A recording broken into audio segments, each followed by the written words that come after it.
O Papa Leão XIV realizou a comunhão com os patriarcas da Igreja Ortodoxa Oriental e aconteceram algumas conversas sérias. Escutem, compartilharemos algumas ideias e pensamentos.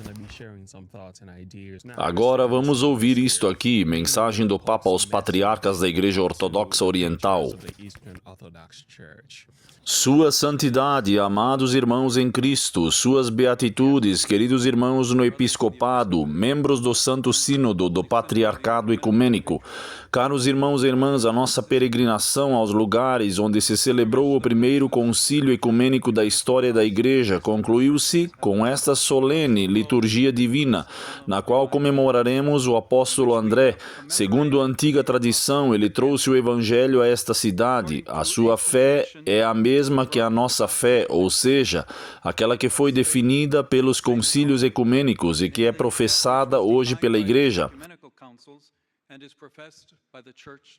Durante esta oração ecumênica, juntamente com os chefes das igrejas e os representantes das comunidades cristãs do mundo, recordamos que a fé professada no credo niceno-constantinopolitano nos une numa comunhão real e permite reconhecermos uns aos outros como irmãs e irmãs. No passado houve muitos maus entendidos e até conflitos entre cristãos de diferentes igrejas, e ainda existem obstáculos que nos impedem de alcançar a plena comunhão. Contudo, não devemos desistir de buscar a unidade, devemos continuar a considerar-nos uns aos outros como irmãos e irmãs em Cristo e amar-nos mutuamente em conformidade. Inspirados por esta consciência, há 60 anos, o Papa Paulo VI e o Patriarca Atánagoras declararam solenemente que as decisões infelizes e os tristes acontecimentos que levaram às mútuas excomunhões de 1054 deveriam ser apagados da memória da Igreja. Este gesto histórico dos nossos veneráveis antecessores inaugurou um caminho de reconciliação, paz e comunhão crescente entre católicos e ortodoxos, que foi promovido através de contatos frequentes, encontros fraternos e um promissor diálogo teológico. À luz dos progressos já realizados, foram dados passos significativos a nível eclesiológico e canônico. E hoje somos chamados ainda mais a comprometermos com a restauração da plena comunhão. A este respeito, desejo expressar a minha profunda gratidão à Sua Santidade e ao Patriarca Ecumênico pelo seu apoio contínuo à Comissão Internacional Conjunta para o Diálogo Teológico entre a Igreja Católica e a Igreja Ortodoxa. Espero também que sejam feitos todos os esforços para que todas as igrejas ortodoxas autocéfalas voltem a tomar parte ativa neste esforço. Por minha parte, em continuidade com o ensinamento do Concílio Vaticano II, e dos meus predecessores, desejo confirmar que, no respeito pelas legítimas diferenças, a busca da plena comunhão entre todos os batizados, em nome do Pai, do Filho e do Espírito Santo, é uma das prioridades da Igreja Católica. Em particular, é uma das prioridades do meu ministério como Bispo de Roma, cujo papel específico na Igreja Universal é estar ao serviço de todos, construindo e salvaguardando a comunhão e a unidade, a fim de permanecermos fiéis ao desejo do Senhor, de que cuidemos não apenas dos nossos irmãos e irmãs na fé, mas também de toda a humanidade e toda a criação. As nossas igrejas devem responder juntas aos impulsos do Espírito Santo hoje. Antes de tudo, neste momento de conflito sangrento e violência em lugares próximos e distantes, católicos e ortodoxos são chamados a serem construtores de paz. Isso certamente significa agir, fazer escolhas e adotar gestos que construam a paz, reconhecendo também que a paz não é apenas fruto do esforço humano, mas é um dom de Deus. A paz deve, portanto, ser procurada através da oração, da penitência, da contemplação e do cultivo de uma relação viva com o Senhor, que nos ajuda a discernir quais palavras, gestos e ações devemos empreender para que possamos, de modo geral, estar a serviço da paz. Outro desafio que as nossas igrejas enfrentam é a ameaçadora crise ecológica, que, como Sua Santidade muitas vezes disse, exige de nós uma conversão espiritual, pessoal e comunitária para mudarmos de rumo e salvaguardarmos a criação. Católicos e ortodoxos são chamados a trabalhar juntos na promoção de uma nova mentalidade, para que todos reconheçam a responsabilidade de cuidar da criação que Deus nos confiou. O terceiro desafio que gostaria de mencionar é o uso das novas tecnologias, especialmente no campo das comunicações, consciente das enormes vantagens que elas podem oferecer à humanidade. Católicos e ortodoxos devem cooperar para promover o seu uso responsável. De fato, essas tecnologias devem ser colocadas ao serviço do desenvolvimento humano integral e ser universalmente acessíveis, de modo a garantir que seus benefícios não sejam reservados a um pequeno número de pessoas e aos interesses de poucos privilegiados. Ao enfrentar esses desafios, estou confiante de que todos os cristãos, os membros de outras tradições religiosas e todos os homens e mulheres de boa vontade podem cooperar harmoniosamente para trabalharmos juntos em prol do bem comum. Vossa Santidade, com estes pensamentos sinceros, apresento a você e aos seus irmãos e irmãs os meus mais fervorosos votos de saúde e serenidade ao celebrar a festa de seu santo padroeiro. Gostaria de expressar minha sincera gratidão pelo acolhimento caloroso e fraterno que vocês me reservaram durante estes dias. Confio a todos vocês a intercessão do apóstolo André e de seu irmão São Pedro, de São Jorge, o grande mártir, e a quem esta igreja é dedicada, dos santos padres do primeiro concílio de Niceia e dos muitos pastores desta antiga e gloriosa igreja de Constantinopla.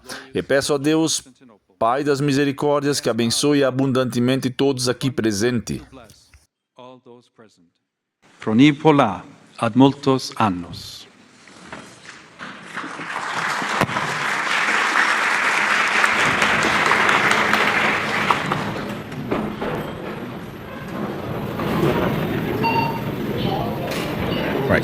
Esta é uma mensagem solene muito forte e muito poderosa. Se você entende a profecia bíblica e o que está acontecendo aqui hoje, a história do grande cisma entre a Igreja Ortodoxa Oriental e a Igreja Católica Romana Ocidental, isso faz muito sentido. Até mesmo os dois principais nomes mencionados aqui, Pedro e André, acredita-se, de acordo com o registro histórico que pesquisei online, que Pedro foi para Roma e ele se tornou o pai e primeiro papa da Igreja Católica. E novamente podemos argumentar isso, mas a segunda coisa é que, pelo menos é isso que está declarado.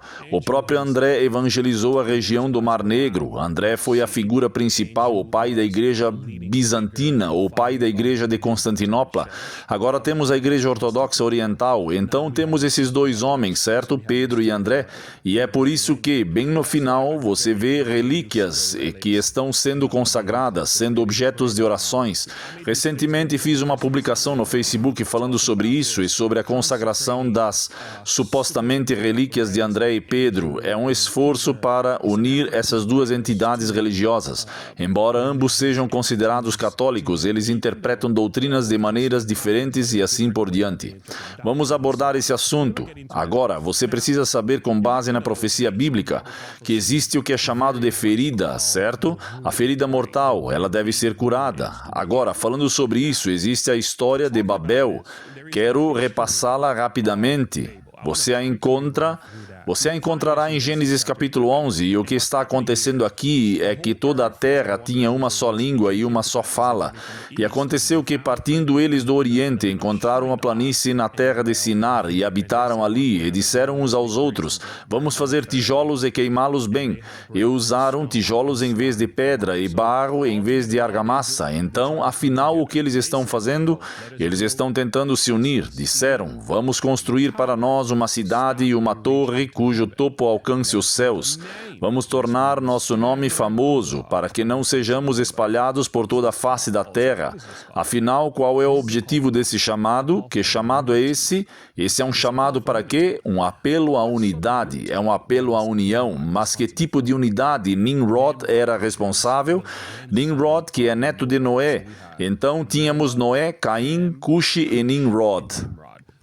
Então Nimrod agora está unindo o mundo sob seu comando, e isso é realmente muito interessante de saber, porque o que eles estão fazendo aqui é se rebelando contra Deus e se rebelando contra a palavra de Deus, mas eles fazem isso em um senso de unidade, e o objetivo de Nimrod realmente não era se unir numa suposta esperança de adorar a Deus, era unir o mundo para que ele pudesse ser exaltado acima de tudo que se chama Deus, ou que é objeto de adoração. Esse era o objetivo final, pois até mesmo o seu nome, Nimrod, significa o grande rebelde. Então agora vocês veem esse indivíduo correndo por aí dizendo que precisamos unir o mundo, certo? Precisamos nos unir, precisamos que os protestantes orientais e todos se unam. E ele apresenta uma série de razões pelas quais precisa haver unidade, e é por isso que o Catholic News chama isso de um marco do ecumenismo. Este é um evento enorme, ele tem um efeito cascata. Agora, é bom ter algo em mente. Este Papa tem estado extremamente ocupado. Ele fez uma ação recentemente que realmente chamou a minha atenção. Este Papa esteve em contato com os jesuítas, e isso aconteceu há menos de algumas semanas. A igreja precisa de vocês na fronteira. Pretendo falar sobre isso e entrar em detalhes sobre algumas das coisas que foram ditas. Deixem-me dar um breve resumo. O Papa Leão XIV se encontra com os jesuítas. Ele lhes disse: preciso que vocês vão para a linha de frente e comecem a trabalhar. Essa é uma ordem para marchar. Agora, vocês precisam entender a Companhia de Jesus e sua verdadeira história. Vocês vão encontrar coisas na internet. Olha, nem mesmo a internet vai te contar a verdade. Até mesmo a Wikipedia ainda está passando por verificação de fatos feita por jesuítas. Portanto, há muitas coisas que autores e historiadores católicos fizeram para dar a você uma perspectiva falsa de quem são os jesuítas. Mas, novamente, você tem que recorrer aos livros antigos para obter a verdade, devido ao modo como as coisas se tornaram, certo?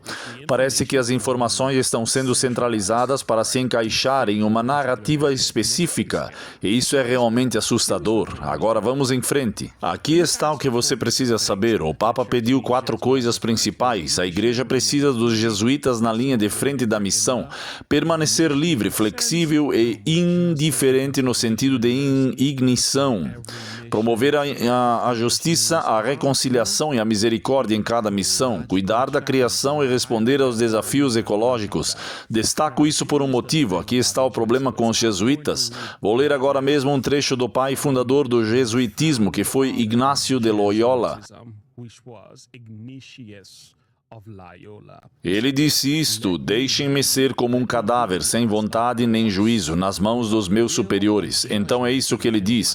Vamos agora passar a palavra para James Aitken Wiley, historiador da Reforma. Os jesuítas são os soldados do papado, os mais hábeis, disciplinados e inescrupulosos de todos os seus agentes. Uau! Agora aqui está mais um. Este é Edmund Paris, historiador católico. Ele disse isso sobre os jesuítas. Os jesuítas formaram as tropas de choque da contra-reforma. Uau!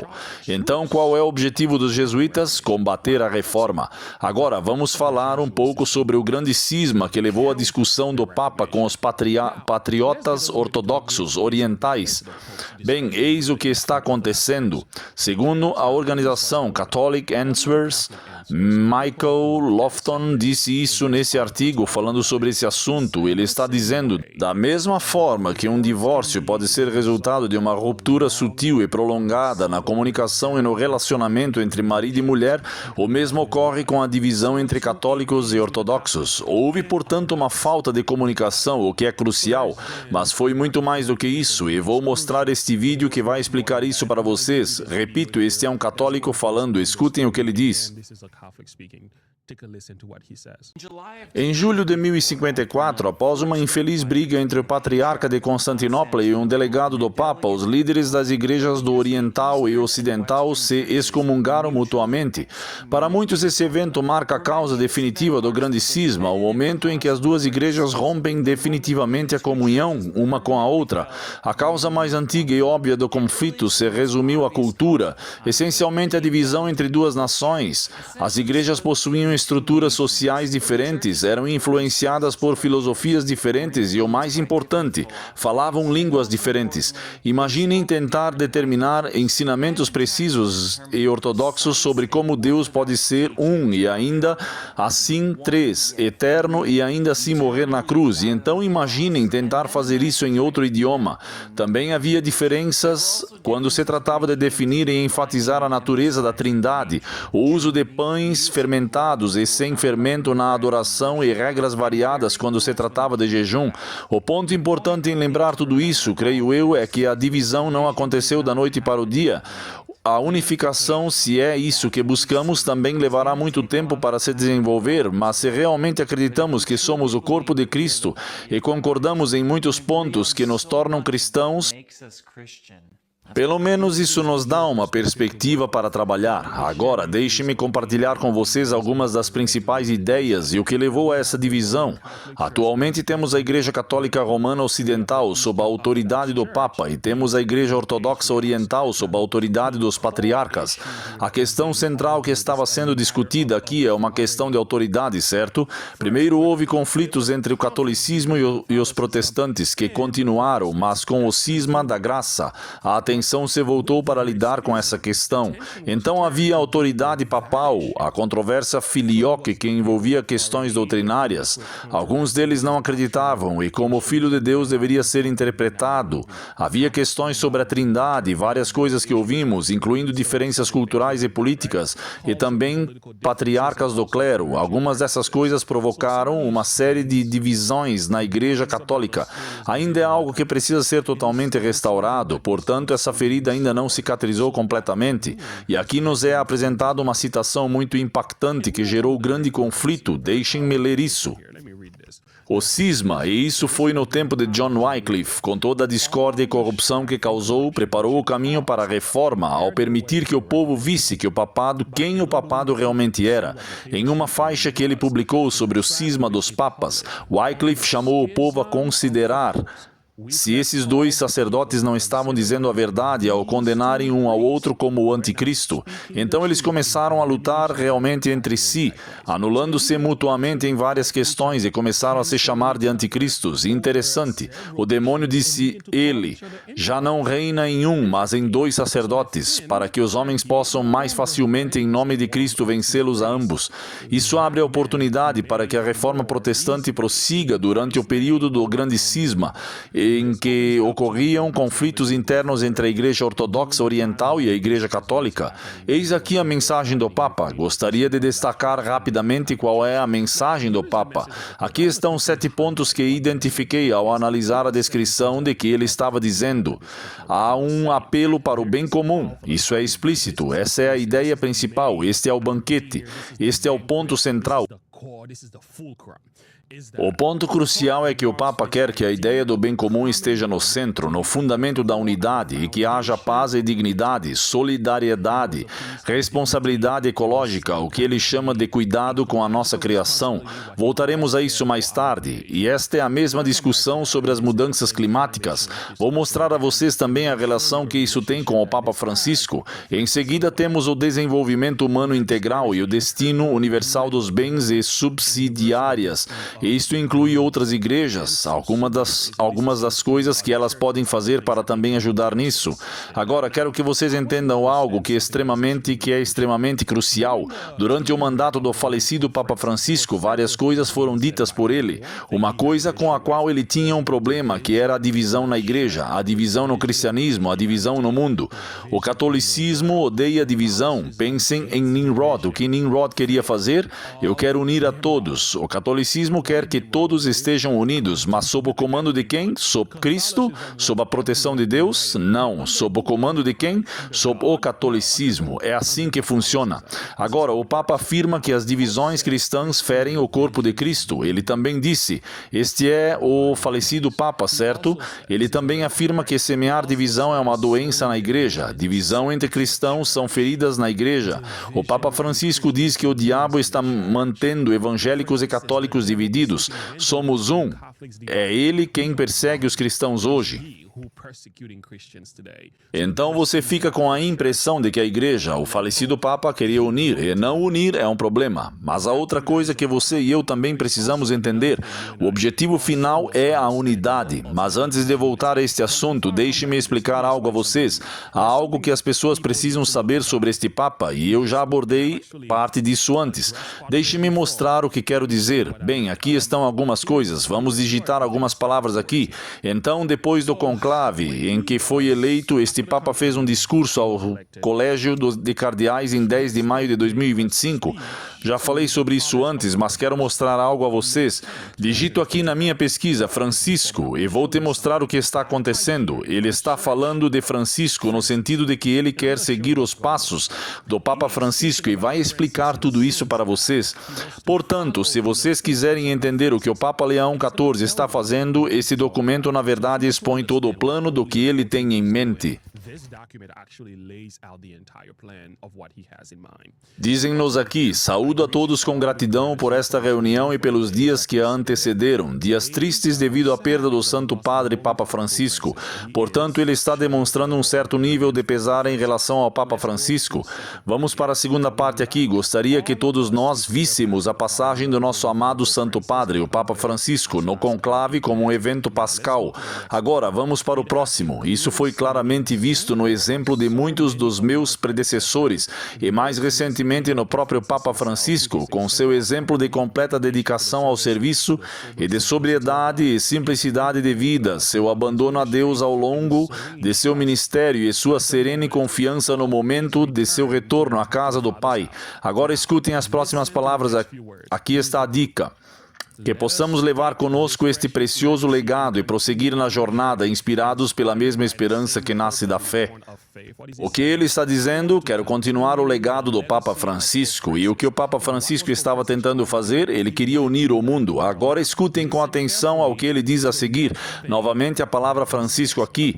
A este respeito, eu gostaria que renovássemos juntos hoje o nosso total compromisso com o caminho que a Igreja Universal está trilhando há décadas, desde o Concílio Vaticano II. Agora, isso vai levar vocês para uma história completamente diferente, em outro caminho sem fim. Não vamos entrar lá.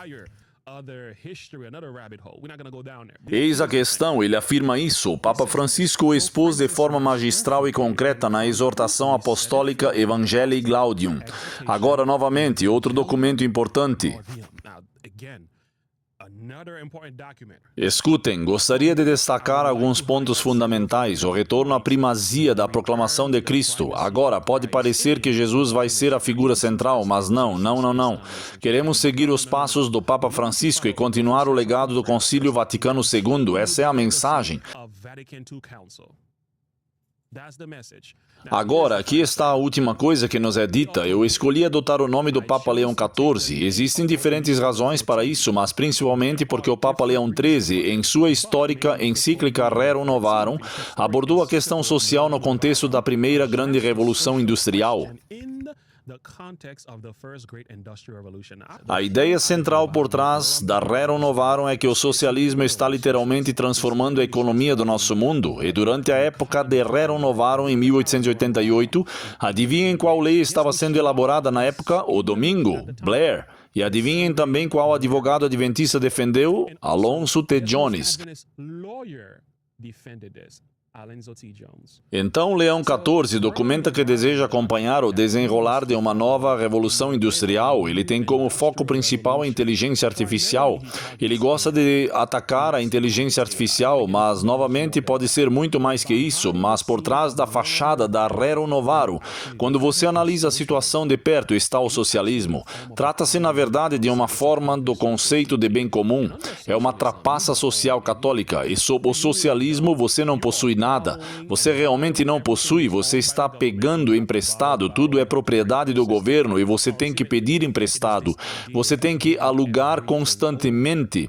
Em última análise, trata-se da ideia de entregar tudo àqueles que estão na liderança e no poder. Mas o interessante na profecia bíblica é que nos é dito que a meretriz também se deita com os reis da terra, assim como com os mercadores da terra.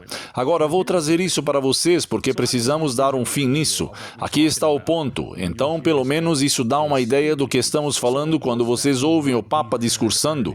Então, voltamos ao que ouvimos hoje mais cedo, nos versículos 6 a 9. Há um versículo em Gênesis, capítulo 11. O problema que Deus enfrentou quando eles se uniram foi o seguinte: Deus disse, eis que o povo é um só. Todos eles falam a mesma língua e assim começam a fazer, e agora nada os impedirá de fazer tudo o que planejaram. Eles se uniram e rejeitaram a Deus. Eles se uniram sob um sistema criado pelo homem. Eles se uniram e fizeram de Nimrod um Deus. Isso foi uma negação do Deus dos céus. Por isso Deus teve que fazer alguma coisa. Ele interrompeu o relacionamento confundindo os idiomas deles e acabamos com o nome Babel, que significa confusão. Outros também dirão que isso significa que o sino de Babel representa o portal para os deuses, portal para os deuses. Isso se tornou a base de todos os sistemas religiosos falsos. Não temos tempo para entrar nesse assunto. Mas aqui está o interessante. A Bíblia nos fala em Apocalipse capítulo 17 sobre uma mulher prostituta. Observem esta imagem mais uma vez, observem esta imagem. E a forma como Deus a descreve é muito interessante. Em primeiro lugar, João precisa ser levado para o deserto. Vocês não vão querer perder isso. Diz, então veio um dos 7 anjos que tinha as 7 taças e convidou-me, dizendo, vem comigo, eu te mostrarei a condenação da grande prostituta que está sentada sobre muitas águas. Escutem agora, então João precisa ser levado para ver o que está acontecendo com essa prostituta. Ela está sentada sobre muitas águas. Águas no versículo 15 são multidões, nações, línguas e povos.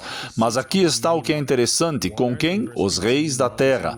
Esses são os políticos. Cometeram fornicação. Eles têm um relacionamento com ela. Políticas, leis e tratados de relacionamento elucidativos. Isso é uma fornicação, e os habitantes da terra, estes são os povos que se embriagaram com o vinho da sua prostituição. A doutrina dela, os ensinamentos sociais, a influência e também suas falsas doutrinas estão confundindo o mundo, inclusive o mundo cristão. Agora nos diz, ele me levou em espírito para o deserto. É no deserto que ela fornica, então ela não está cometendo fornicação publicamente diante dos olhos do mundo inteiro, ela está fazendo isso em segredo no deserto. Então o que ela está fazendo? Ela está tendo relações sexuais no deserto com esses indivíduos. Veja o que está acontecendo agora. E vi uma mulher montada na besta vermelho escarlate, que estava coberta de nomes blasfemos e possuía 7 cabeças e 10 chifres. Ela estava vestida de púrpura e vermelho. Eis um nome interessante, mistério. Difícil de entender quem ela é. Algo que é um mistério e pode ser difícil de desvendar. É difícil explicar. Existem 2 mistérios na Bíblia. Mistérios da iniquidade. Há também mistério da divindade, certo? Cristo é mistério da piedade, Deus manifestado em carne. Mas o mistério da iniquidade é o homem se exaltando na posição de Deus. E isso nos traz de volta a Torre de Babel, Babilônia, a grande, a mãe das prostitutas da terra. Em outras palavras, ela é literalmente uma mulher misteriosa que está confundindo as mentes do mundo com falsas doutrinas. Que tal isso? Vamos para Apocalipse 18. Precisamos dar um fim a isso. Apocalipse 18. Vejam o que diz no versículo 7. Escutem o que ela está dizendo agora. Isso é sobre as pragas. Pois disse em seu coração, estou assentada como rainha e não sou viúva e jamais sentirei tristeza. O que ela está dizendo? Ela está dizendo que os seus objetivos foram alcançados. Vocês veem essas reuniões em que o Papa está viajando, conversando, apertando as mãos, abraçando e dando presentes. Eventualmente, ela dominará o mundo inteiro. É isso que a profecia está dizendo. Ela está dizendo a si mesma, eu vivi maravilhosamente bem, é muita riqueza, mostre mais tormentos e tristezas a ela infligidos, pois ela está salvando seu coração. Portanto, neste versículo, ela está sendo julgada por causa do que ela diz em seu coração. Eu me sinto como uma rainha, não sou viúva e jamais sentirei tristeza. E a Bíblia diz no próximo versículo que sua praga vira em um só dia. Em um dia, morte, luto e fome. Ela será totalmente queimada pelo fogo, pois forte é o Senhor que a julga. Portanto, a condenação recairá sobre essa prostituta por causa de seu comportamento, que confunde o mundo e os leva à apostasia e à confusão.